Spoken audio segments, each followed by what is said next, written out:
Ce que nous a réservé Sophie Menu, je l'aime quand elle est blanche, je l'aime quand elle est noire, sur une tartine de beurre, sur des œufs, sur des pâtes. Bref, la truffe, c'est la vie. On vous écoute, Sophie. C'est vrai, la truffe, alors on l'appelle la perle noire, le diamant noir, l'or noir. C'est un monument de notre gastronomie. C'est une star, c'est la truffe noire.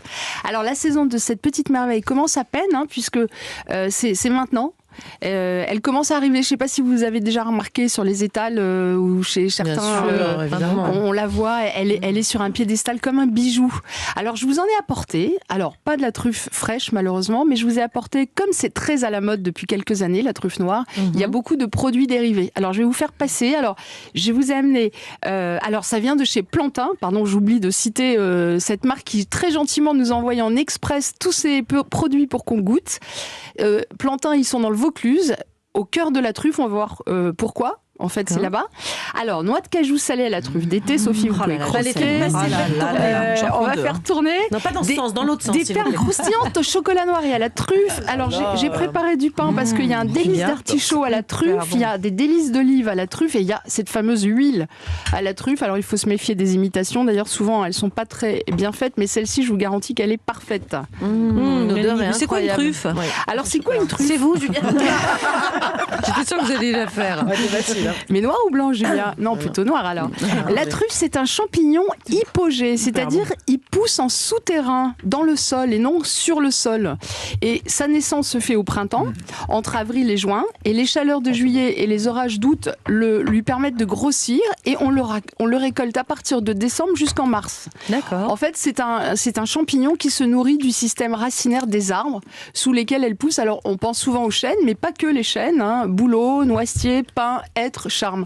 C'est délicieux cette huile de chez Plantin, donc l'huile à la truffe. Mélanie, Parfois l'huile à la truffe, je trouve qu'elle a un goût un peu... Là, on sent que c'est de la bonne. Parce que souvent, elle est faite en fait avec des produits qui ne sont pas de la truffe. Alors, il y a plusieurs sortes de truffes, n'est-ce pas, Sophie ? La blanche, la noire, c'est ça ? Exactement, comme disait Julia, elle aime les deux, elle a bien raison. Alors, la blanche, en fait, nous vient plutôt d'Italie, de Alba. Elle se récolte plus tôt. Elle se récolte pendant la saison de la Toussaint. Et alors, là-bas, c'est la vraie folie pour les Italiens. Quand cette truffe blanche arrive, ils la râpent sur des risottos, ils la mettent dans des pâtes et il y a un festival. Enfin, c'est dingue. Pour les Italiens, la truffe blanche d'Alba, c'est un moment particulier. Alors, elle coûte beaucoup plus cher que la truffe noire, mais elle est très odorante aussi. Elle est délicieuse, c'est vrai. Donc, en fait, on l'utilise très parcimonieusement. Mais pourquoi c'est si cher une truffe ? Alors pourquoi c'est si cher ? Parce que c'est difficile à trouver. Alors il y a déjà plusieurs sortes de truffes. Toutes ne sont pas aussi chères. La plus chère, c'est la Tuber melanosporum, que les spécialistes appellent tout simplement la mélano, ou truffe du Périgord. Ensuite, en fait, il y a des truffes qui sont des truffes d'été, qui coûtent moins cher parce qu'elles sont moins odorantes. Il y a la brumale aussi qui pousse en même temps, mais qui a un goût moins fort. Il y a aussi même la truffe de Bourgogne, et il y a aussi des truffes qui viennent de Chine, mais qui sont de pas... Chine ? Ouais, mais ouais, qui... Non. Oublions, rien à voir. Oublions ça, la Chine. Alors pourquoi si cher ? Parce que c'est difficile à trouver, il n'y en a pas beaucoup. Il y a même des études qui indiquent que les problèmes météorologiques et climatiques vont réduire cette production. Ouais. Encore une catastrophe. Exactement, parce que alors si on n'a plus de truffes noires pour se régaler, et en fait il faut une telle conjonction d'éléments pour récolter des truffes que c'est compliqué. En fait, il faut un lieu approprié, une météo, des arbres truffiers, et de 250 tonnes de production de mélano, on est passé à 40 tonnes seulement, donc c'est pour ça que les prix augmentent. Forcément, c'est ça. Alors, d'ailleurs, je vais vous faire mal, ça coûte quand même très cher, comme vous l'avez dit, 1 200 € en fait le kilo de truffes. Mais bonne nouvelle, en fait, comme c'est très très odorant. On n'a pas besoin de Exactement, Mélanie. Vraiment, quelques labels. Julia, mais je vous aime quand même. Comment on la récolte, Sophie, si elle est sous terre ? Alors expliquez-nous. Alors souvent, il y a longtemps, c'était avec des cochons. Mais le problème des cochons, c'est que c'est difficile à dresser, donc souvent ils les mangeaient. Et maintenant, tous les trufficulteurs ont des chiens. N'importe quelle race peut faire l'affaire. Il suffit de les dresser, c'est-à-dire leur faire renifler de la truffe dès le début. On dit qu'on badigeonne aussi les mamelles de leur maman. C'est vrai. Moi, j'ai un ami, Antoine, qui a des chiens. Fait ça. J'embrasse Antoine, d'ailleurs. Ne m'oublie pas à Noël, surtout. Oui, Antoine, ne nous oublie pas à Noël. Il a des chiens qui ont été dressés pour ça, qui sont exceptionnels. Oui, alors voilà. Donc ça se ramasse comme ça. Alors moi, j'ai eu la chance d'être d'ailleurs avec Plantin.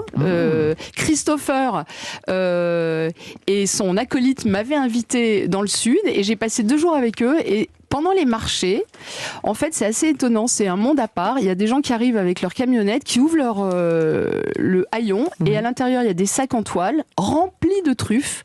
Et en fait, eux les choisissent. C'est tout leur travail d'expert. En fait, ils les choisissent et c'est très sur aussi la confiance parce que quelqu'un peut leur dire j'ai récolté 20 kilos, il va payer pour 20 kilos, mais sans forcément peser. Voilà, c'est Nicolas Christopher. Difficile, Sophie Menu. Comme le vôtre, Mais comment on cuisine la truffe et notamment à la maison, par exemple ? Alors, la maison. Alors, j'ai une recette spécialement pour vous, Julia, mais avant d'y venir, c'est vrai que la truffe, c'est tellement magique, c'est tellement odorant, il faut surtout pas la cuire parce qu'elle va perdre ses propriétés.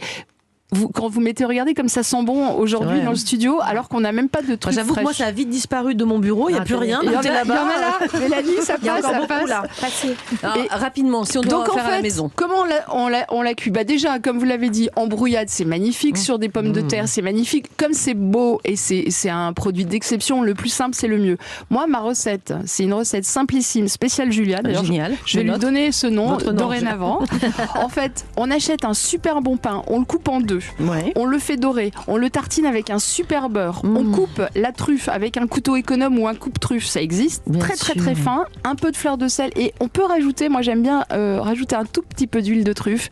Et c'est le bonheur garanti. Non mais c'est formidable ça, parce qu'il faut pour un Noël, vous grille-pain pouvez faire ça. et un couteau et on y arrive très bien. Et c'est C'est bien votre portée, je crois, effectivement. Merci beaucoup, Sophie Menu, pour Merci à vous. toutes ces infos et ces conseils culinaires. Noël approche, alors s'il fallait une bonne occasion pour se régaler avec de la truffe, en voilà une qui arrive donc Noël à grands pas. En tout cas, avec vos conseils, Sophie, on va très bien savoir quoi en faire cette année. On revient dans quelques instants avec d'autres tendances, les conseils mode de Sophie Braffman. Aujourd'hui,